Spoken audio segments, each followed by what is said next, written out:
Hey, hey, I feel like I should be saying Go Maize and Blue today. I feel like I should be saying National Champions today. I feel like it's a great day here at Siser, not for the whole team today, but for all the U of M fans, all the University of Michigan Wolverines, the alumni that are in-house. Anna, you guys know her, obviously. She's always hanging out with us. But congratulations. As a Michigander and a Michigan fan myself, this is an awesome, awesome day. I know I'm wearing red and gray today, so don't yell at me too much. But it is an awesome day, and I'm really excited. Today, we are starting the semi-annual O-Scrap giveaway, and I'm super excited for the Scrappy project because with the end of college football season, coming up to the end of professional, the NFL, coming up with the Super Bowl and playoffs coming. I mean, all Michigan teams are absolutely crushing it right now. From the Lions are doing incredible. Michigan is doing incredible. I know that the Red Wings this year are going to do great. That's why I have the red on. It's for the Red Wings, no big deal. Anyway, but I thought it would be really cool because this kind of also sets the agenda for my family personally and I that we're getting ready for a cheer competition with my daughter. So in this video, we're gonna show you, we're gonna go to you guys first to say hi and go over some things that we have to go over first, but I'm gonna actually show you how to create your own cheer bow. We're gonna customize it with scraps. Hold on, are we good here, Trev? A little bit more, is that good? That's good. That good? Okay, cool. What we're gonna do is we're gonna show you how to make a cheer bow, how to customize it only using some scraps. I literally found they packed up all of the scraps for the O-Scrap giveaway. So I'm really kind of left for these projects with nothing. So I found enough. This was kind of one whole piece that I cut in half. This was sort of two little pieces that were left over from something. And then I did cheat a little bit. I got some Easy Weed adhesive for this project. But there's a reason why I got that, just to help with the process of creating this bow. But we're gonna hop into Leonardo, we're gonna do some designing, we're gonna cut some stuff, and we're gonna have some fun in this live, and we're gonna kick off the 2024's semi-annual O-Scrap giveaway. So, as you guys know, we are on YouTube and Facebook only for this live. We are not on Instagram, we are not on TikTok for this live. We kept it just to Facebook and YouTube. And for all my YouTube friends that are hanging out with us right now, make sure that you're following along on our Siser North America page over on Facebook, because this is actually going to be a Facebook exclusive giveaway. But we have some big plans coming up for the YouTube lives and YouTube giveaways very, very soon. So make sure that you're following along on all platforms. But for this one, Trev is hanging out with us on the YouTube and the Facebook cam. Say hi, Trev.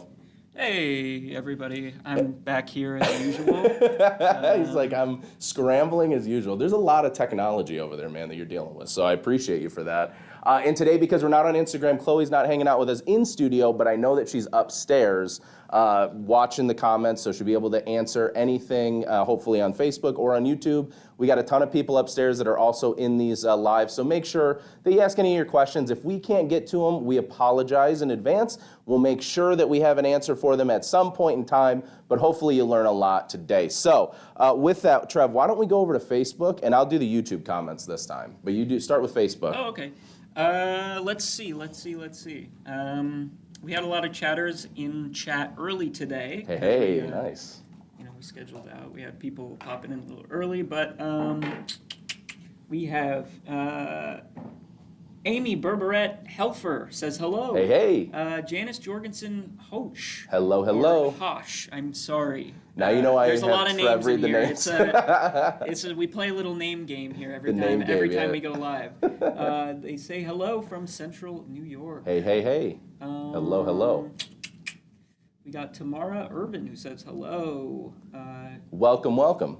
We've got Jennifer Steiner Thibodeau That's who says hello from Edmonton, Canada. All right, first of all, great name. Second of all, great job on the pronunciation. That's good jobs all around. Wrong. That's okay, but you did your best. That's what I appreciate.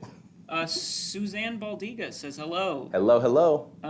Alicia Williams Daughtry says hello from Dallas, Fort Worth, Texas. Hello. All right, let's hop over to YouTube because we got a ton of people in, and I actually saw some folks in early on in the chat, so I just want to make sure that we get them all in. It looks like Sydney King was in here. Vanessa Collins is in. It looks like Sharon Cambridge is in here right now. Hello, hello. Darlene Roach is in here. Kelly Mung is in here. Dana Taylor is in here. Let's see. DB is in here. There's a lot of you guys hanging out right now. Thank you so much. Keep the community chats going within these lives. Keep the likes, the hearts, the shares, the everything coming. And like I posted over in the YouTube live here, right before we went live, make sure that you're sharing these with all your friends. We want people to be able to join in during the live while it's happening, but also make sure for the hashtag replay that you're sharing it with your friends so they can come back and watch later on. But I think it's time, Trev, let's hop into the project, okay? This one's a little different because I have to point. Adam says hello from the Bahamas. yeah. Adam's having fun right now in the sunny weather. Hey man, log off. All right. Right. Well, and I will say this, and this is why I appreciate Adam so much. Anna let me know yesterday, right after the win. Adam is texting Anna saying congratulations. So that's a true Michigan fan and a true friend in general, that you're on vacation hundreds of miles away off the coast having fun, and you still make it a point to hang out. So thank you, Adam. We appreciate you so much for that. So Trev, there's one thing on the table that's missing this week. Do you got any guesses as to what it could be? The heat press? The heat press, exactly. We got a different way of heat press. Here's the thing, guys. I'm sick of the bulky equipment sometimes. And I think for the cheer bows, these are easiest to be just done good old-fashioned crafter style. So there's going to be some elements that I hand cut, so that's why I got some scissors. And there's going to be a couple of little pieces that I will cut on the Juliet just because there's some text, and you don't want me to try to do calligraphy with scissors. It's a mess. But we're using just a regular home iron for our heat press today because the construction of the cheer bow is actually pretty simplistic once you break it down kind of step by step. But let's hop into Leonardo. Actually first, let's build our cheer bow, and then we'll kind of go from there. I think we'll build this piece by piece. So I have just some regular ribbon. This is Celebrate It, so I'm assuming this is either Michael's or Joanne's special. But what we're going to do is we're going to pull off about right around 30 inches or so of ribbon, okay? And I'm just going to give it a little snipsy. Little cut right there, straight across. And we can put this away for right now. And then what I have now is just basically flat ribbon, okay? So there's a couple of things that I have to consider when we are going to make any type of cheer bow. We got to talk about the construction and how to construct everything. But that's why I cheated just a little bit and I brought some Easy Weed adhesive onto this project, because what I want to show you is not only how to construct it, but how to utilize Easy Weed adhesive to make that building of your bow portion a little bit more simplistic. So here's what we got to do. I'm just going to take my Easy Weed adhesive. I'm going to just slice that up into a couple of, I always say like the glue daubers, those little tools. They have a little glue, you just touch them down. I give it, a 1/2 inch or a 1 inch square. And we're going to cut about 3 of those just because we'll need them for different parts of this process themselves. Now, it's important to note, too, with Easy Weed adhesive, make sure that you know what side your carrier is on and what side's your material, because unlike all of our other materials, this doesn't have a color or skin laid on top of the adhesive. So sometimes we can get confused. We don't want to press it upside down and then ruin our heating element, whether you're using a home iron, a Cricut Easy Press, a mini press, or you're using a traditional heat press, which could be a clamshell or like an automatic. So with that said, I'm just going to take a little piece, and I just want to take the corner and peel it up ever so slightly so that I know what side's my carrier and then what side is my actual material itself. Okay, cool. So I got my carrier side. So now I'm just going to ensure that my carrier side is always facing up. And I'm going to repeat that same thing for each of them. One really easy indicator, as a lot of you have learned from us here at Siser, but you're probably yelling through your phone and or device you're watching on, Patrick, shiny side up. Well, with Easy Weed adhesive, sometimes for folks that can't see as well, that shiny side isn't as prominent. So we just got to make sure we do a quick peel test on a corner, because we're going to be using these anyway. So it's fine if we do. All right, so the first thing that I'm actually going to do with my ribbon is I'm going to fold it directly in half. Now for me, this has just always given me, and I know all the bow makers out there are going to be like, don't fold it in half. For me, it just gives me a crease to start at center, makes it a little bit more simplistic for me personally, okay? So what I did is I just folded it directly in half, and then from there, I'm going to unfold it so that I have my score line, kind of like when we're making a t-shirt with our center line. And then all I'm going to do is I'm going to take one edge and I'm going to loop it over and connect it with the bottom of my seam. So Trev, I'm going to try to go right in front of the cutter if you can see well here. But I'm going to take my score line or my center line, and I'll put the scissors right here just in case you can't see it. And I'm simply going to take my ribbon and I'm going to fold it over, but instead of folding it in half, I'm going to drop that piece down, that little tail down just a little bit, and then I'm just going to give this a little fold. Now I'm lucky with this particular ribbon because it does have wire that runs through it, so it makes some of this process a little easier. However, the Easy Weed adhesive is going to come in handy here for the next couple of steps. So I'm going to actually take a piece of my Easy Weed adhesive, and all I'm going to simply do is put my Easy Weed adhesive down in the middle of my ribbon. Now what I need is I need a cover sheet. And actually for this one, we're going to use a pressing pillow, and we're going to use some type of cover sheet here. Here we go. And I know there's a lot of like white elements in here, guys, so I know it sometimes can be a little difficult to see, but once you actually are creating this, you're going to understand exactly how to do this. So I'm going to basically take my ribbon now that's folded, I'm going to put a cover sheet over it, and I'm simply going to use my home iron and just apply some pressure. Now the reason why I choose to use a pressing pillow is we always talk about pressure, pressure, pressure. For me, if I'm contracting that pressing pillow down onto my material, I know for me I'm adding enough adequate pressure to be able to release the carrier off of this particular Easy Weed adhesive and then go on to my next layer. So I'm just going to slowly find the corner and peel that up. And now I have my adhesive on one side of my bow. So what I'm going to simply do is just like I did with the first side, I'm going to take the other side and I'm going to go ahead and I'm going to lay that on over. Now for me, anytime I make bows, some are more structured and even, some are a little bit more uneven on the tails. It's all preference based. So if that's what you prefer, go ahead. It's your world. We're all just living in it, okay? So again, I'm going to fold that piece over. So now my Easy Weed adhesive is in between both layers of my ribbon. We're going to use that Easy Weed adhesive basically as a quick bonding agent between those two layers to ensure that those two layers don't separate, which is just going to help us down the road for the folding process or the actual putting together of the bow itself. It'll make more sense here in 1 minute. So I'm going to let that cool off, all of my material really fast, and then I'm going to start structuring my design inside Leonardo Design Studio. So we're going to hop into software. I have my main software pulled up, and actually for you guys today, I brought up just a cutting mat because we're working with some scraps.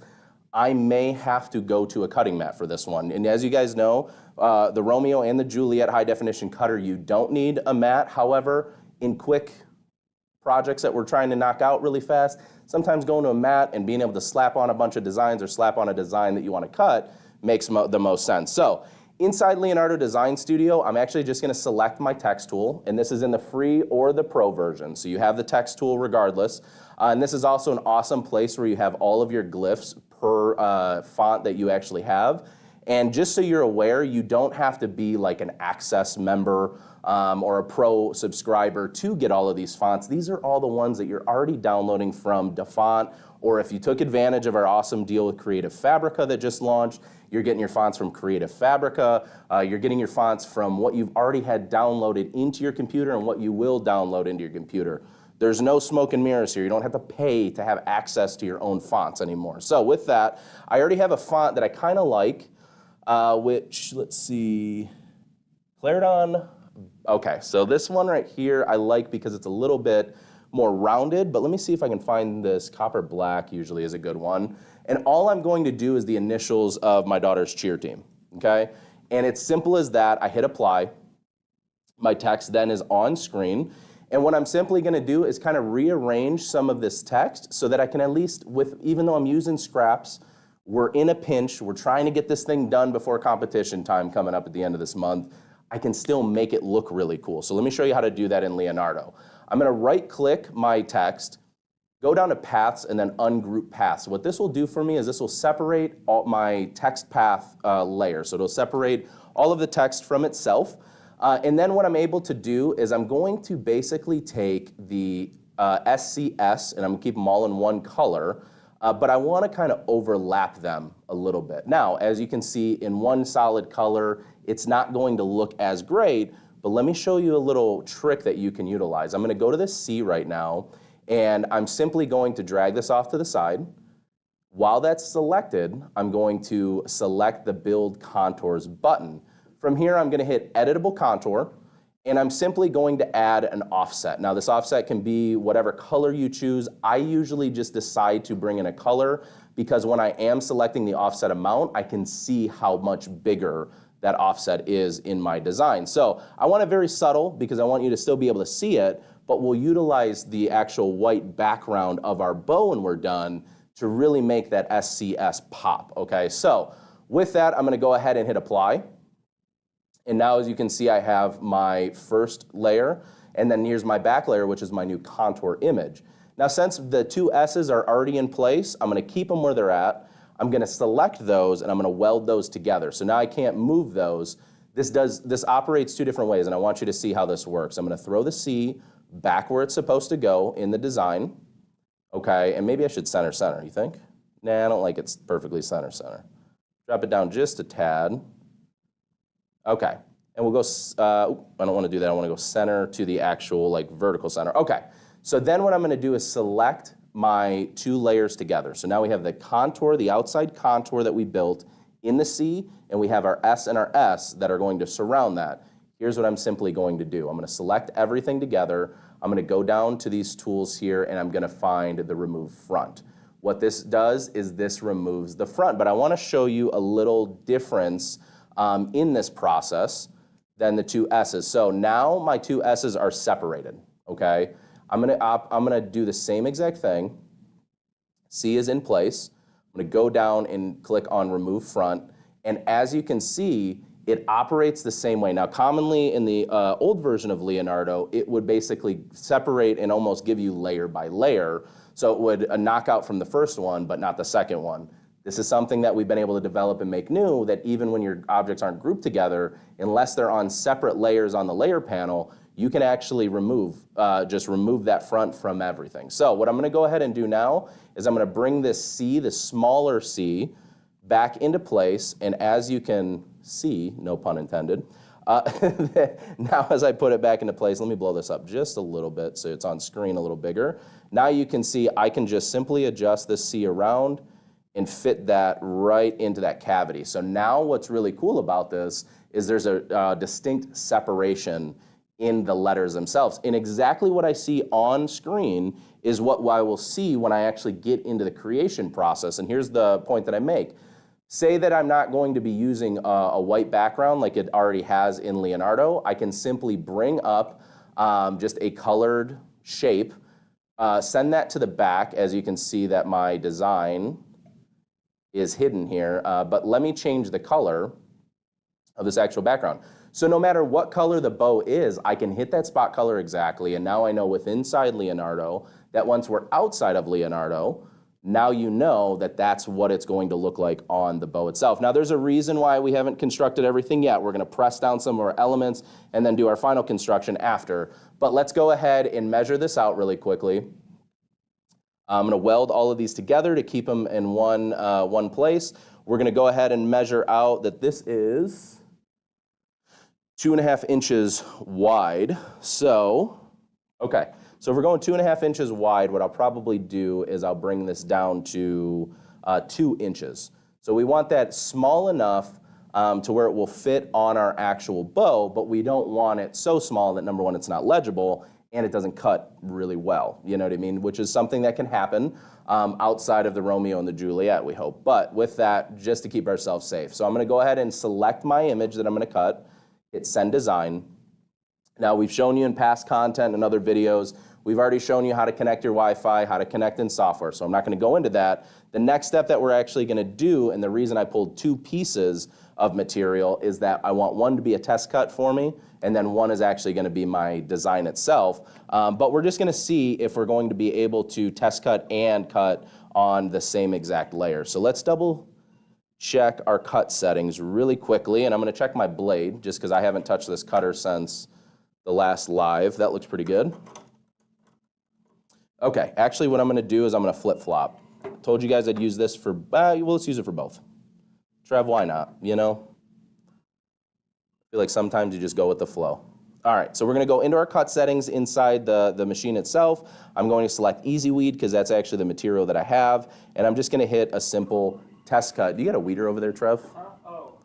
Or is there one right under the cart here? We can grab one. Here we go, new weeder. All righty. So what I'm gonna go ahead and do now is I'm just gonna go and actually weed out that test cut. What I'm checking for is to make sure not only do I get a clean, crisp cut on this one, but I also wanna make sure that if I am going to be doing any additional cutting afterwards, that it's not just this one that works. And here's how we test that out. So in the cutter itself is my test cut object. It's a little t-shirt. I'm gonna pull out the outside boundaries of the t-shirt. I know it's really hard to see on camera, so we apologize for that. That's gonna allow me to know that my actual cutter is cutting properly.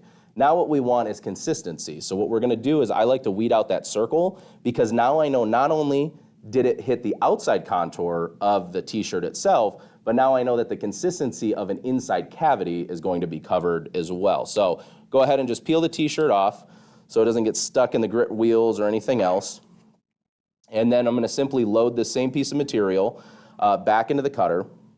And then I'm just gonna align my blade where I think it's gonna be best to cut. Now, here's the huge benefit of Leonardo Design Studio is you have the mirror and the auto weed box function. These two functions together give you the most success when we're dealing with scraps because that auto weed box, or the auto weed box is just gonna be around my design, make it easier to see. However, the actual mirror option is what we should be doing, but now that area test that we do all the time is going to ensure that the blade doesn't run off the material. So let's do a quick area test. We've already mirrored it. So now as we see, that piece got shot, or it was shot off after the area test. So I'm going to simply try to rearrange my pinch wheels. And let's see if we can get 2 pinch wheels, one grit roller, sorry. And let's put our material underneath that pinch wheel. Okay. So let's see. Let's go ahead and do another test cut really quickly and see how this is gonna cut, or I'm sorry, another area test and see how this will actually work. So we're good. I think I just need to go a little bit to the left, one more area test. And now we know we're not falling off of the material. So now I'm gonna go ahead that we're connected. Part of the area test also lets us know that our cutter's connected. I'm just gonna simply select cut and watch the machine do its work. Now Juliet is rocking and reeling Bob Aran right now. So let's go over really quickly to the comments on Facebook, Trev, and over onto YouTube. See what people are talking about, see what we're asking about. Yeah, we got some love for the auto weed box. Yeah. Yeah, Linda Lee McDermott says the area test saved my project one day. So, That's awesome. Yeah. That's awesome. We've got Karen Grimes says, I just love my Romeo so much. We appreciate that. Make sure that if you guys also have a Romeo or a Juliet, or if you have a Cricut, a Silhouette, I know it's like we can't say that anymore, right? Because we got our own. If you have any type of cutting machine, any type of software, the SVG Crafter Summit, I just posted again about it in the support group. The SVG Crafter Summit is gonna be your one-stop shop to learn everything from everyone. There's people from Creative Fabrica, there's people from Cricut, there's people from Siser, there's a lot of people that are representing Siser, but we got lucky enough to be the title sponsors this year of the 24 SVG Crafter Summit. So make sure, you can find it on the support page, I know it's on our main page, and I know it's also on Instagram as well, it's everywhere. Make sure that you register for that event using our bit.ly link, so that number one, we know that you got registered, but we know who's excited to learn all the things that you're gonna learn from Siser, for sure. Let's hop over to YouTube really quick. We got a lot of hellos. Ethel Ames, thank you so much. Town Mama said, cool. Let's go, hey Patrick, I see how it is, becoming Dr. York. I hope that means that you're in school to be a doctor, because that's awesome. Said, hey, any updates on the rhinestone feature? I do have updates for you. It is coming. That's my update. No, the rhinestone feature is something that we are working very, very diligently on getting into Leonardo. Just a disclaimer for everybody out there that's been following our journey and been watching, you guys know Max Sonoma has given problems to everyone. So with that said, we are very, very blessed to have the team that we have, because they have been able to crush the Sonoma issue, or I shouldn't say issue, the new update.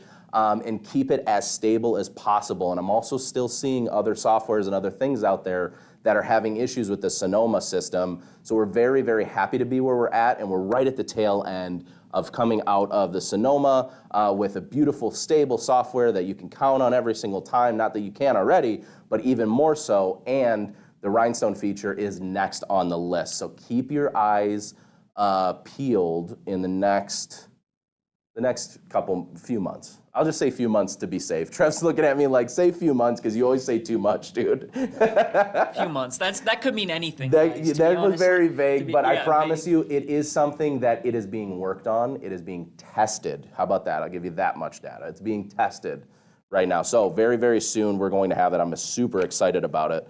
And I think I'm lucky enough, Trev, I found out, I think just now, this looks like our old stretch, even before we went to a frosted carrier. That's what this material looks like to me, but it could be easy weed too. I don't know. I'm looking at it. I don't know if I've been here that long to know what you're talking about. Oh yeah, we used to have way back in the 1900s, Trev. No, we used to have our old stretch used to have a clear carrier, and then it went to a frosted carrier. Not to confuse that with easy weed, that also had a clear carrier. So it was confusing. We changed the carrier type, but now we got Eco Stretch, which is awesome and recyclable. So with that, why was it frosted?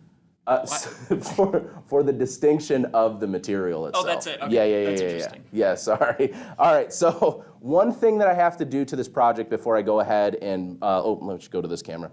Before I go ahead and lay down my SCS for the team, I'm gonna show you a really quick, easy way to make really simple points in a bow. Just take your bow on the end, fold it directly in half, and go from, here's what I'm gonna say, there's an outer portion of your fold, okay, which is the outside, and then there's the inner portion, which is the crease. Go from the outside to the crease, okay? So Trev, you can see on the cutter cam here, I'm going from the outside to the fold. Once I cut that, oops, and don't fray it, now I have a really nice, bow feature in there, which is kind of cool. So I'm gonna go ahead and do the same for this one, and it doesn't matter what direction you fold it, as long as you're working from one direction to the other, it'll work out just fine for you. So there we go. So now we're building a lot more of our structure of our bow. So let's go ahead and take this SCS, and I wanna just show you kind of the structure of a bow when we go ahead and pinch it down and we tie it off. So we have like our cheer bow right here. We also are going to have some space that's a little bit bigger. These girls, we're putting them on top of our cheerleaders' heads, and they're rocking these things, and I feel like sometimes they get so heavy and so big that they're having problems even walking around and cheering with these things on. But what I want to make sure that I'm doing when we actually go to the fold process is I want to make sure that all of my text or all of the things like the SCS is going to line up properly. So I usually do a quick fold just to see where my actual area of pressing is going to be, and then I kind of take my two fingers and I spread that area out, and I just keep a hold of it so that I know when I get to the point of laying my bow back down, which is the next step, there's already kind of a crease there for me, but I know now where to kind of place my design. So again, I'm doing everything while this material is still flat, and the reason why I'm doing it while it's still flat is we want to ensure that we're not scrunching it up, making this really pretty structured bow, and then all of a sudden we're smushing it again when we put our text down. So let's go ahead. I'm going to take my text, now that it's all weeded out, I'm going to put it in place where it belongs, and I like to go, for me personally, when I'm making these, I like to go in the direction of the material. So you'll see right here, some people like to keep their text straight even though their bow is like on an angle. I like to keep it on an angle and following the actual course of the ribbon, and the reason why I like doing that is that when I actually fold it down, everything will kind of straighten out and it's more legible in the end. So okay, so we have that portion of our bow. I'm going to go ahead and cover it up really quick. Once again, I'm just applying some pressure to get the actual material to adhere well. And then I can go ahead and peel that carrier hot. Now, if you're curious about the settings, between cotton and linen setting is what I have this set to. One big pro tip when we are using a home iron though, guys, make sure, especially for people like me, I like taking the wrinkles out with the steam. I love the steam, and it also looks cool. Sometimes I pretend I'm in a rock band and I steam all around the room. Make sure that we're taking all the water out of here and we're not using the steam function and we're not pressing any or spitting out any water onto our material or onto our design. Yes, it will dry up. Yes, it's still usable in most cases, but if we apply steam directly to the material, has an opportunity to pucker, has an opportunity to scorch really, really easily under that kind of condition. So let's make sure dry heat is the best heat when it comes to pressing HTV. Ooh, that was a little write that down, Trev. We got a little catchphrase now. I'm sorry, I was actually I was dissociating. I didn't hear you. You know, What was it? Dry heat? Something, naturally. Dry heat is the best heat when it comes to HTV. Okay, yeah. Okay, it didn't stick right away. I was waiting for more of an aha moment. I thought there'd be more rhyming going on. I get that. Yeah. All right, I'll take that. Okay, so now that I've embarrassed myself with my rhyming skills, let me go ahead and I'm going to actually bring this in front of the Juliet for this next part. So we have this really, really pretty material called sparkle, something that I love working with quite a bit. But I'm going to use the sparkle, and I'm actually going to create some accents for the bottom of my bow. Now, these don't have to be like perfect. These can be something, as long as the top portion of the cut is okay. These are something that can be a little bit jagged, but let's try to keep it as proper as we can. So typically what I do is I put my material over top of like my heat transfer. So I'll put the fabric over top so I can kind of understand the structure of the V itself and what angle I took. Because here's the problem is every time you create one of these, if you don't cut it at the same angle each time, then obviously it can be different. So let's use our tools to our advantage instead of against us. And then now that I have that angle, I'm going to go ahead and I'm going to find the centerpiece to that, and I'm going to cut this angle out. Now here's the reason why I did this way. This will be what I cut my application piece from. This now is the structure, this is the angle in which I'm going to do the second row. So here's how this works.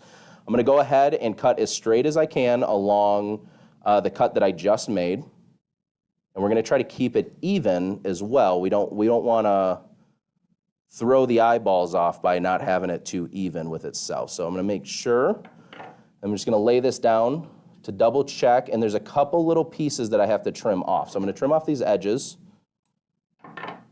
Alrighty, so that edge is trimmed off. We're going to go ahead and trim off this edge as well. Okay, so now I have the structure to my first piece that I'm going to go ahead and apply. So let me apply this so we can see it on the actual item itself. And if you're not super confident with your ability to lay down a material and then also put like a cover sheet on and apply it, use some heat tape, guys. That also works extremely well. Or if you have a carrier sheet from a previous material we've already pressed, we can use that just as a quick tack application tape, make our lives a little bit easier. So I'm going to go ahead and lay down my application tape. My cover sheet. Make sure that everything's lining up properly. That looks good, and that looks good. I know there's people probably beating me up in the comments too. It should have been maize and blue. I get it, guys. Due to copyright laws, you know? So what I'm going to go ahead and do is also tack down my sparkle. And I'm going to do more than one layer of sparkle on here. So I only need to tack it down for a couple seconds, just enough to, again, remove that carrier. And what you'll notice sometimes is that you do have an overhang in your HTV, and all I have to do is flip it over.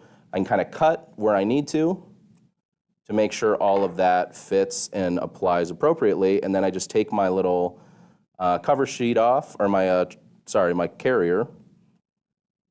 And then this is what you end up getting. So now we're starting to structure this bow with just using scraps. Guys, we're only using scraps right now.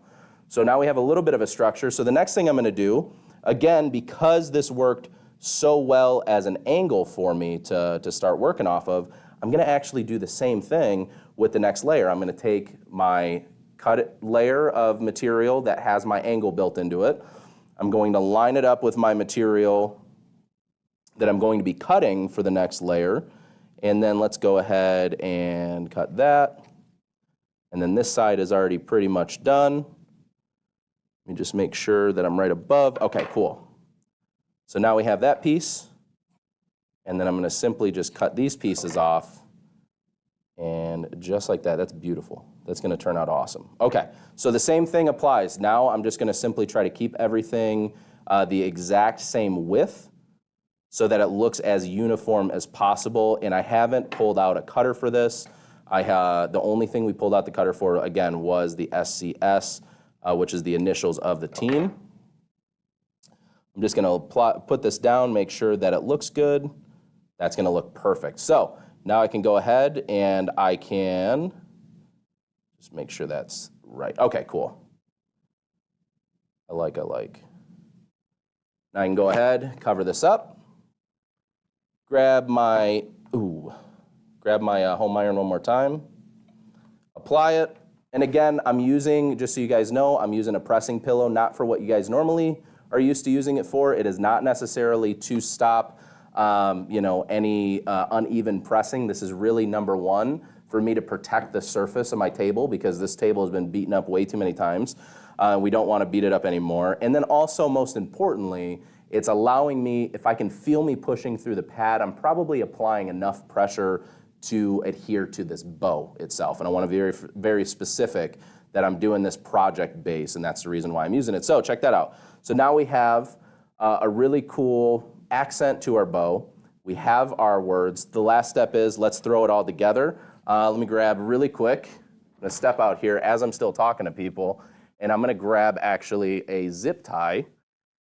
And the reason why I'm grabbing a zip tie for this project is actually because for me, it's a little bit easier for me to zip tie when I do my initial fold, get the structure, and then what I usually do is take some E6000 or in another piece of material of some kind, and I just E6000 or hot glue that around the zip tie. So it actually helps out to make the structure of this bow. So let's go ahead and start to make our bow. So there's a couple different ways. Now I know that there's some people that flip them around and they do the peak and the valley method. I just typically like to smush everything down in between my fingers first, and then I start structuring my bow out a little bit. And if you guys have a different method of doing that, put them down in the comments below because I think that everybody's method works. You know, sometimes crafting for any of my golfers out there, it's like a golf swing. There's no right way to do it. Get the ball down the course, get it into the hole. That's the point, and as little shots as you can.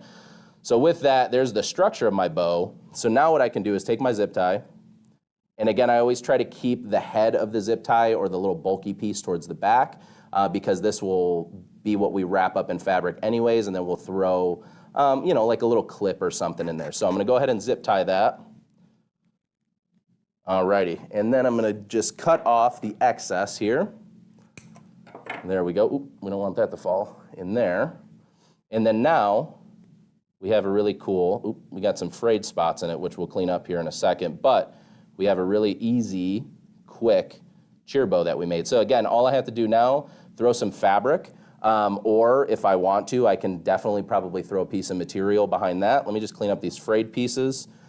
If you guys do have, or if you do have some material that you're working with that does fray easily, you can always use, a lighter just to kind of burn off the frays and singe the edges. But just like that, look at this.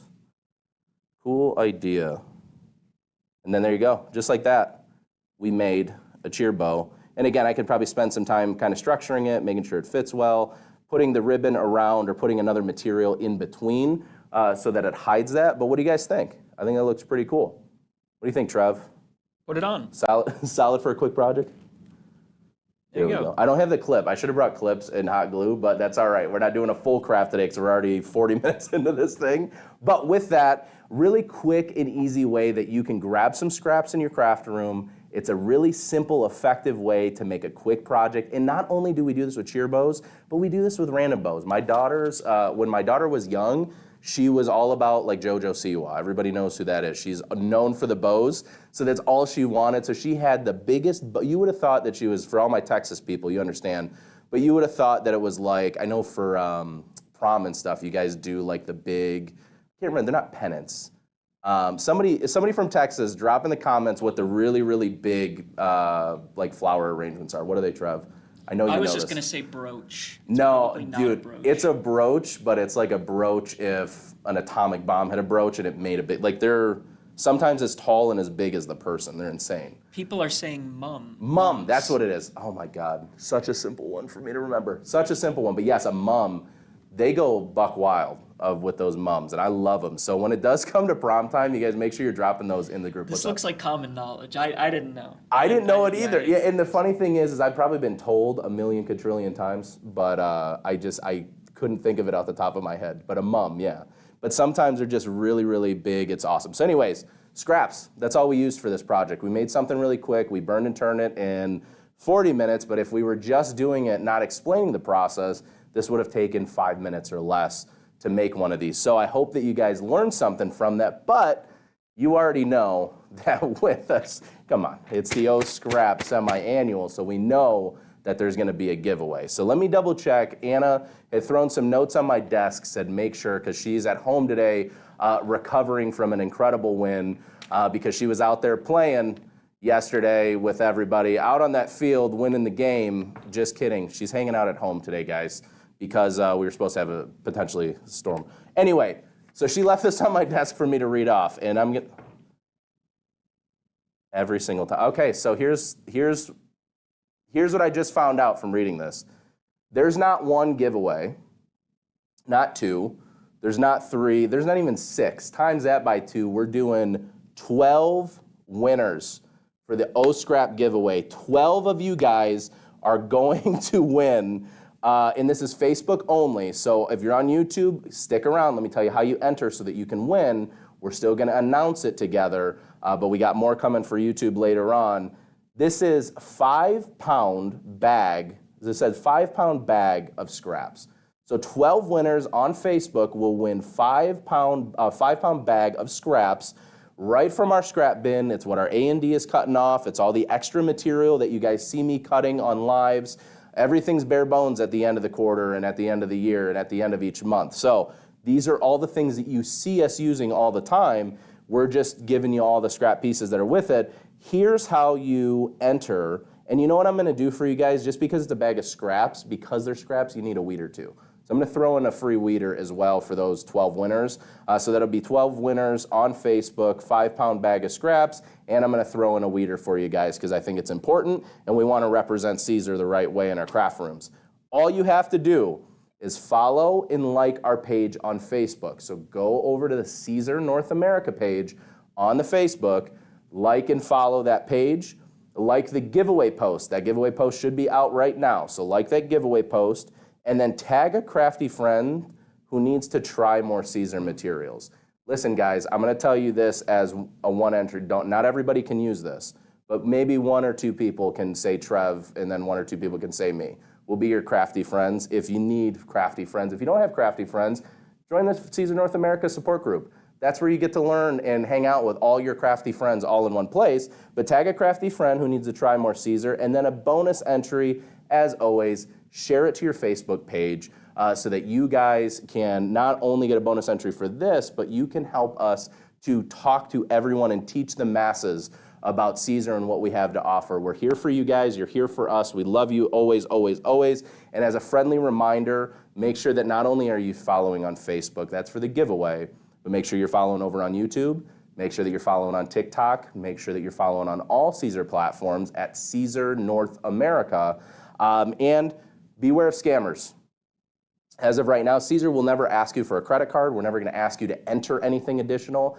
We're usually sending you a DM, or a PM, or an email. So a DM, a PM, or an E. And we're going to be asking you for your address and then confirming you're the winner. That's it. That's what we do here. That's what Adam or Anna or myself will make sure that we reach out to you so that you guys can get your scrappy prize. So we'll see you Friday, right back here. I'm excited to see in the Facebook group at Siser North America support. I'm excited to see your bows or your other scrap projects that you guys made this week. With that, remember there's Creative Fabrica. We have a great deal going back, and right now we're still in our sale for Leonardo Design Studio Pro. $4.99 per month to month with Leonardo Pro USD if you use the promo code HOLIDAYYR. It's all right. And then also yearly $49.99 for the entire year USD if you type in Holiday 23YR. So month to month is Holiday 23, my apologies. And then the yearly is Holiday 23YR. So not only do we have an incredible deal going on in Leonardo, so you can get everything you want out of it. We have an awesome deal going on with our friends at Creative Fabrica. We have a giveaway going on. We're starting the new year off right, and we're starting with a win to the victors. So with that, we love you guys. We'll see you on Friday. Have a great day. Bye, everybody.